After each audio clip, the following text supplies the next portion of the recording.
mga menor de edad na bata sa Caloocan City.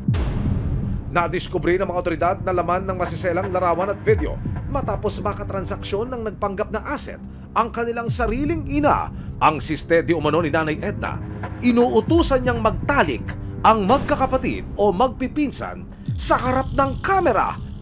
Habang kausap yung isang foreigner, pinagkakandak ng mga sexual activities yung mga bata. Nang makakalap ng sapat na impormasyon sa loob ng 6 na buwan, nagkasana ang NBI VAO CD ng Entrapment Operation para madakip ang ina ng mga bata. Tumulak na ang mga otoridad sa target location sa Caloocan City.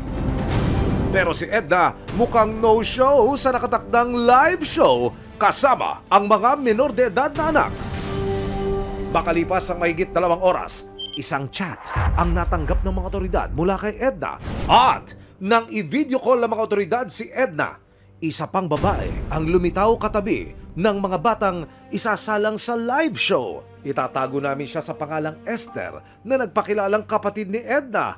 Isa rin daw siya sa pinag-iinalaan ng mga otoridad na nag-uutos din sa mga bata. Maya-maya pa, iniharap na nila sa kamera ang 2 menor de edad.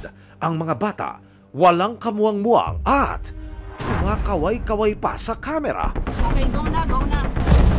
Perimeter! Go, go! Ito na ang naging hudyat ng mga otoridad para gawin ang rescue operation at paghuli sa magkapatid na suspect. Pagdating sa target location, naaktuhan pa ng mga otoridad ng isang nakahubad na 14 na taong gulang kasama ang kanyang 7 taong gulang na kapatid. Pero Ma'am, wala pong bata dito, ma'am. Wala pong bata dito, ma'am. Sir, wala pong bata dito sa bahay namin. Kapatid ko po yan. Yung barangay? Okay, makinig kayong dalawa. Makinig ka. Opo. Umarap ka. nang pasukin ng mga otoridad ang kwarto ng bahay, dito na nila natagpuan ang 6 na bata. Agad nang nirescue ng mga social worker at NBI VAO CD ang 6 na menor de edad. Nailigtas na rin ang 2 buwang gulang na sanggol habang sinasagip ang mga bata. Wala po. DSWD. Yes, pati po lang. Okay, dala na sa mga mga tatlo. May isa pa?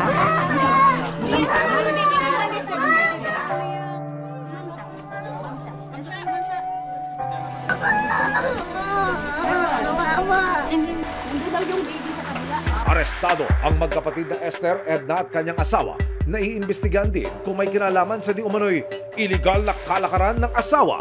Sa bisa ng warrant to search, seize and examine computer data, nakuha ng mga otoridad ang 8 cellphone na ginagamit nina Edna at Esther sa paggawa ng mga maselang larawan at video. Nadiskubre ng mga otoridad ang nilalamang mahigit 1,500 na maseselang larawan at video. Nakapanayam ng resibo ang suspect na siyang ina at tiyahin ng mga nasagip na bata. Ma'am, from resibo ka, message May 7. May idea po kayo kung bakit po kayo na-operate ng NBI? Sa illegal po na ginagawa namin. Pero sa sobrang kahirapan po, ma'am. Sa tingin po ninyo, bata po talaga yung paraan para po magkapera? Halika. Wala na po magagawa. Pero ang kanyang kapatid na si Esther, todo tanggi pa rin na sangkot siya sa illegal na kalakaran. Pumunta lang po sila dito. Hindi ko naman po alam na may kausap po sila na gano'n. Nasa video call ka nga po kanina.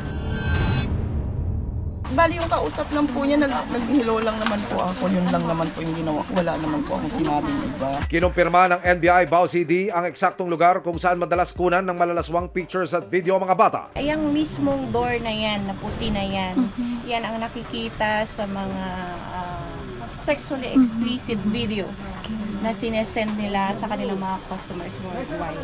Tapos itong brick wallpaper, pink na to, very strikingly the same po dun sa mga sisa. And everything, pati po yung rough na hollow block walls na yan, eksaktong. Matapos ang pagsagip at paghuli, dinala ang mga batang biktima at mga arestadong suspect sa opisina ng National Bureau of Investigation. Pina-medical genital examination natin, may penetrations na mga nangyari sa mga batang ito.